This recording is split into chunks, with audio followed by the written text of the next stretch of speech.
არაბმა ინვესტორმა ბატონმა მოჰამედ ალაბარმა, რომელმაც თავის დროზე გვამცნო, რომ აი ამ ქალაქებში 60% უცხოელები ცხოვრობენ და რაღაც არ ვიცი რა ისე მოგვიყვარო გეგონება ეს უნდა გვიხაროდეს საქართველოს მოქალაქეებს და დაახლოებით ანალოგიურ რაღაცას წერს აი იგელ ჰილსის აი ამ საიტზე შეგეძლიათ თქვენ თავად შეხვიდეთ და ნახოთ აი მოდით ჯერ ორიგინალში ვნახოთ რაზე საუბრობს ბატონი მოჰამედი და მე ცხადია ქართულ თარგმანსაც შემოგთავაზებთ რა მოკლედ ბატონი მოჰამედი გვეუბნება რომ ეს იქნებაო თუ შეიძლება დავაბრუნოთ ეს იქნებაო თბილისის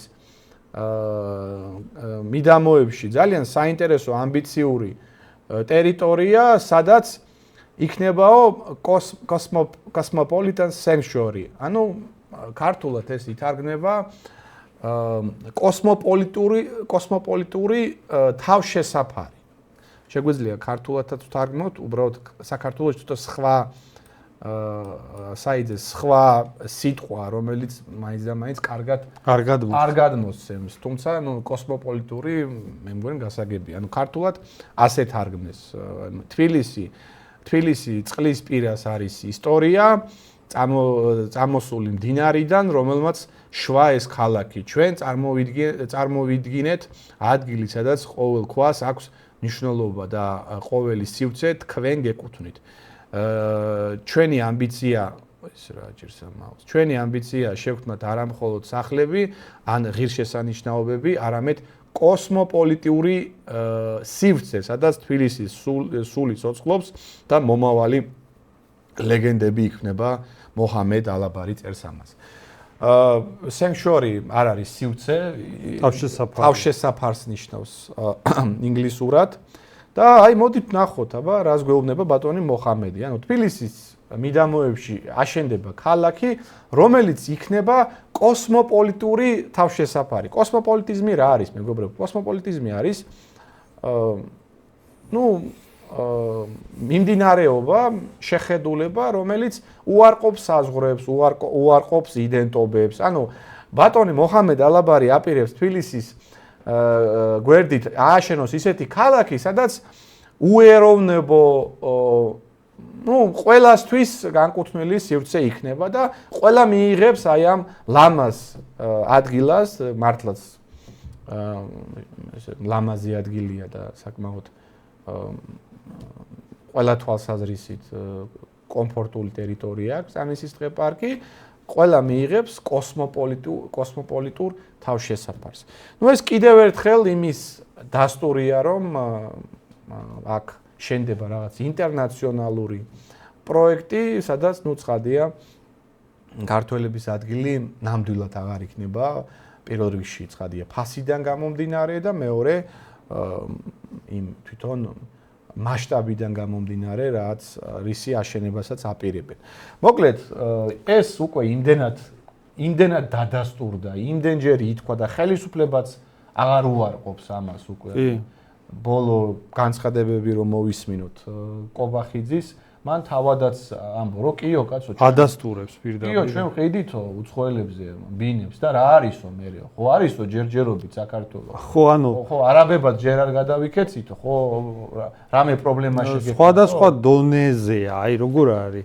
ანუ არსებობს ისეთი კატეგორია ხელისუფლების გამправებლების, რომლებიც უარყოფს თითქოს საერთოდ მან ქართველები დასახლდება და ის არის რაღაც შიშებზე манипуლირება, რომ თითქოს მან ჩამოსახლდებიან და ზოგადად კოსმოპოლიტური თავშესაფარი იქნება.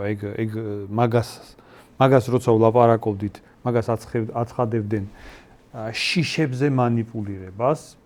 არსებობს ასევე ისეთი კატეგორია, რომელიც იძახის, რომ კი ბატონო, უცხოელები იყიდიან, მაგრამ მაგაში არაფერი პრობლემა არ არის, იმიტომ რომ უცხოელები რო იყიდიან საქართველოში ამდენმა უცხოელმა უკვე იყიდა და მაგითი რა პრობლემები შეგვექმნა?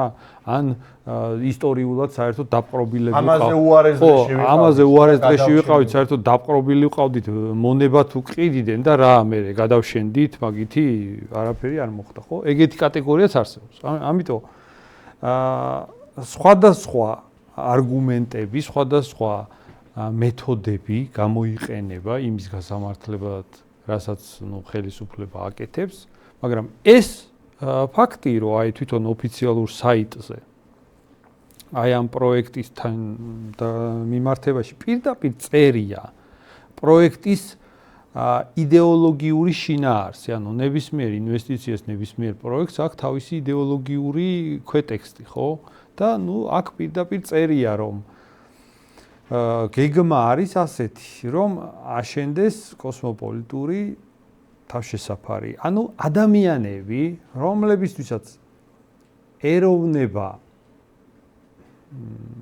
საერთოდ არ არის მნიშვნელოვანი და ადამიანებს, რომელსაც უნდათ კარგი სივრცე, აი კაი გარემო, ლამაზი სივრცე და მასეთ ადამიანებს უნდათ რაღაცა ადგილი, სადაც ჩასახლდება, მაგისთვის კეთდება ეს პროექტი. აი ამ პროექტის მომხიბვლელობა იმისთვის, რომ ბაზარზე ადამიანები მოხიბლოს, სწორედ ამ კონტექსტშია. კი, ხო, მნიშვნელოვანია, კოსმოპოლიტური თავშესაფარი ნიშნავს რაღაც კონკრეტული მესიჯია. შემთხვევით ხო არ დაუწერია, ხო ერთ-ერთ მთავარ, ასე ვთქვათ, ციტატა ამ დამფუძნებლის, ვინც ამ პროექტს ახორციელებს და მისი მთავარი რეკლამა რა არის, რომ თქვენ მოგეცემათ ისეთი სივრცე, სადაც რაღაც ეროვნული იდენტობა კი არ არის, რომელიღაც ქვეყანაში კი არ იგრძნობ თავს. არამედ იქნება რაღაცა სივრცე, სადაც შენ ვერ იგრძნობ, რომ ეგ საქართველოა, ვერ იგრძნობ, რომ ქართველების ქვეყანაში ხარ.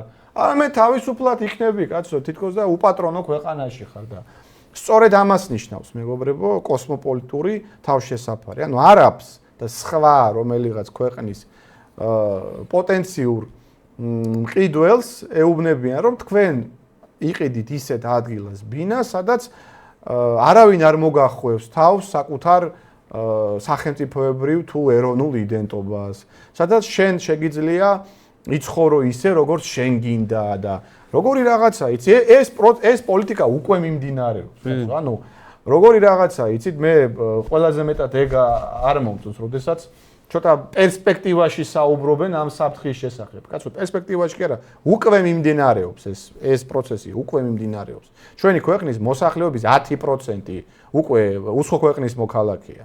და რატომ იცით?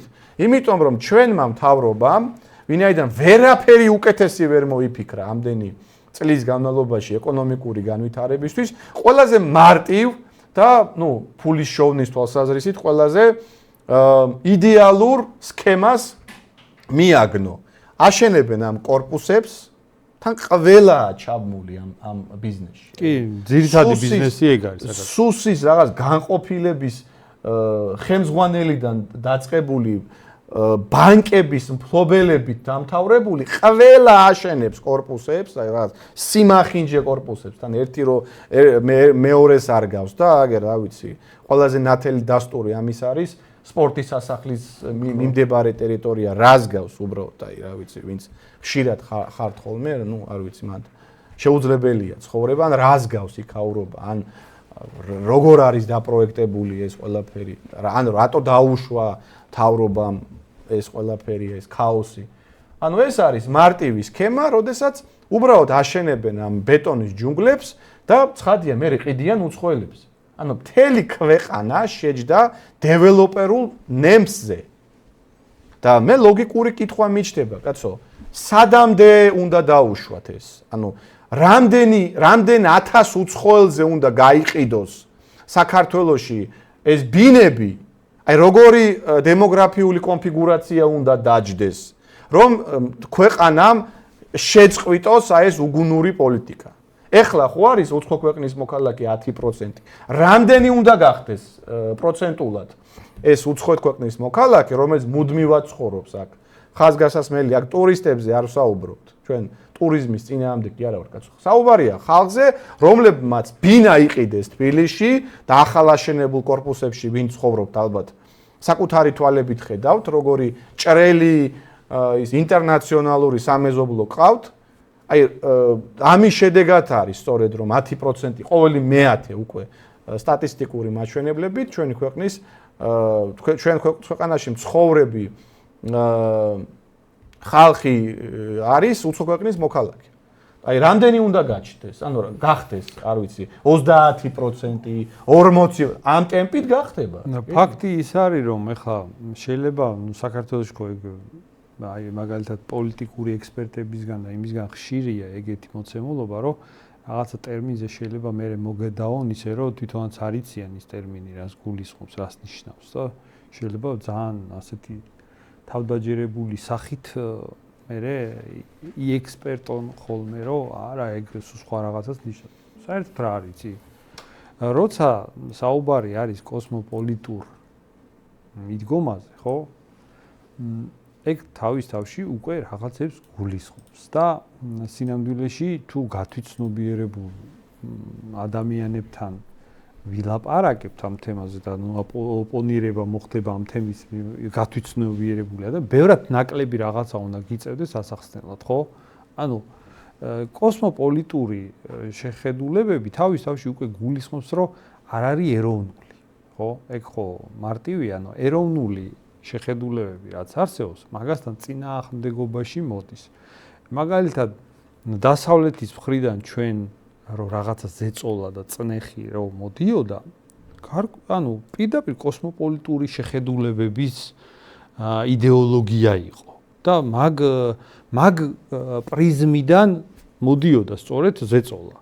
და ეხლა რა გამოდის, რომ ქართული ოცნება ვითომ რაღაცა განთავისუფლდა და ეროვნულს უნდა მიაწვეს, ხო ეგ იყო, არა მთავარი შეფუთვა ქართული ოცნების მხრიდან იყო ის, რომ მე აი ამ წნეხისგან გამთავისუფლდი და ტყვეობაში ვიყავი, მაგიტომ ჩავდიოდი ასეთ მოღალატეობრივ ქმედებებს და ეხლა მე გადავდივარ ეროვნულ ინტერესებზე და ეროვნულ პოლიტიკის გატარებაზე და ხა ძალიან მნიშვნელოვანია, მაგიტომ მოყავს ესეთი მაგალითები, რომ ეს ყველაფერს ძალიან თვალსაჩინოდ ანახებს, რომ რასაც ჩვენ საუბრობთ, რომ ამ ყველაფერში, აი ამ პროექტში არის თავისი იდეოლოგიური კონტექსტიდან გამომდინარე, ასევე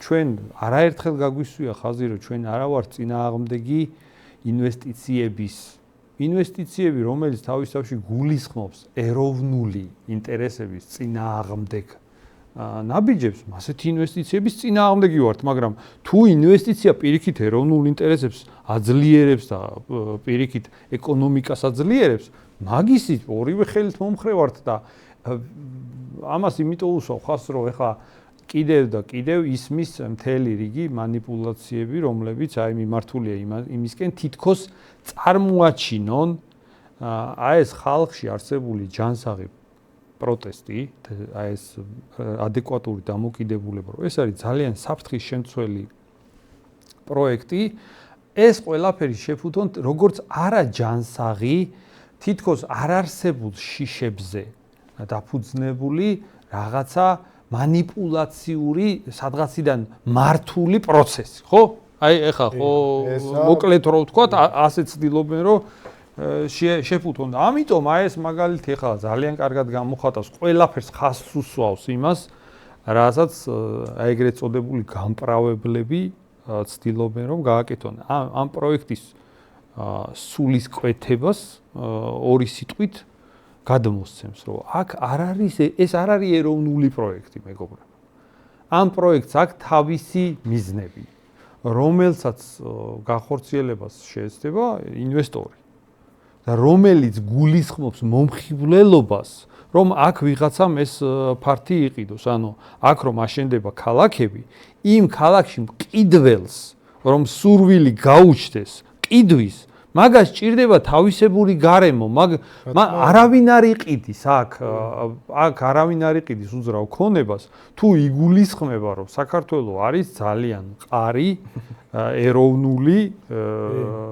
ეროვნული ინტერესებზე მიმართული ქვეყანა. აქ იყიდიან სხვა ქვეყნებიდან ისეთი ადამიანები, ვინც დაინახავს ისეთ გარემოს, რომ აქ ისეთი სივრცეა, სადაც არ არსებობს საერთოდ ეროვნული ინტერესები, იქ ჩახვალ და იქ არის ასეთი თავისუფალი ბაზარი, რომელიც ნებისმიერ ეროვნულ ინტერესებზე მაღლა დგას და რომელზეც გაიტანს ის მხარე, რომელსაც უკან დიდი ზურგი სადაც იგზნობს როგორც საკუთარ სახში. კი ბატონო. ეგ საერთოდ არ შედის, კაცო.